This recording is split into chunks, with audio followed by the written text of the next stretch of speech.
మొన్ననే కదా సుజయ్ జాబ్ వచ్చినది. ఒక 4 years వర్క్ చేయి, ఆటోమేటిక్గా ₹1,00,000 శాలరీ వస్తుంది. ఎక్స్పీరియన్స్ మీద తప్పకుండా వస్తుందన్నా. తీసుకోమ్మా.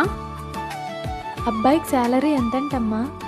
ఏమోనే, తెలిసిన వాళ్ళు మంచి సంబంధం అని చెప్పారే. అబ్బాయి కూడా చాలా మంచోడంట.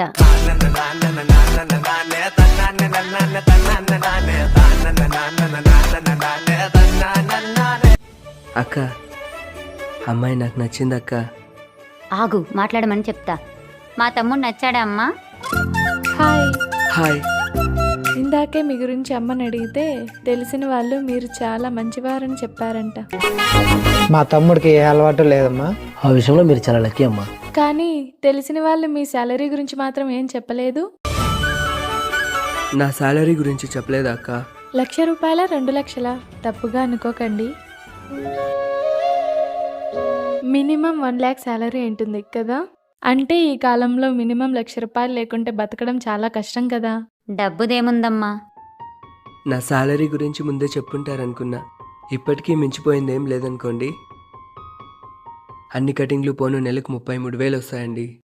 33,000? అబ్బాయి చాలా మంచోడమ్మా. మీకు సొంత ఇల్లైనా ఉందా?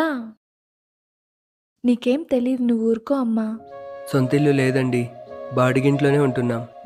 మీరు ఇందాక ఆటోలో వచ్చినప్పుడే అనుకున్నా.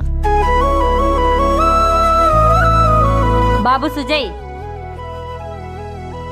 అమ్మ ఏదో తెలియక మాట్లాడేసింది బాబు. అలా మధ్యలో వచ్చేస్తే ఎలారా? రాకుండా అక్కడ కూర్చొని ఏం చేయమంటావు అక్క? పెళ్లి చేసుకోవాలంటే అబ్బాయికి సంస్కారం ఉందా లేదా, ఎంత కష్టం వచ్చినా తన కాళ్ళ మీద తను నిలబెడతాడా లేదా, ఆనందంగా చూసుకుంటాడా లేదా, ప్రేమానురాగాలు చూపిస్తాడా లేదా అని చూడట్లేదా అక్క అమ్మాయి? జీతం 1,00,000 2,00,000, ఇంకా ఆస్తులు ఏమైనా ఉన్నాయా, సొంతిల్లుందా, కారు ఉందా అని మాత్రమే చూస్తోందక్క అమ్మాయి. ఆ అబ్బాయి చాలా మంచోడే. సొంత ఇల్లు కూడా లేదంటే నేను పెళ్లి చేసుకోనమ్మా. ఒకవేళ ₹1,00,000 జీతం వచ్చినా ఇలాంటి డబ్బు పిచ్చున్న అమ్మాయి మాత్రం నాకు వద్దక్క.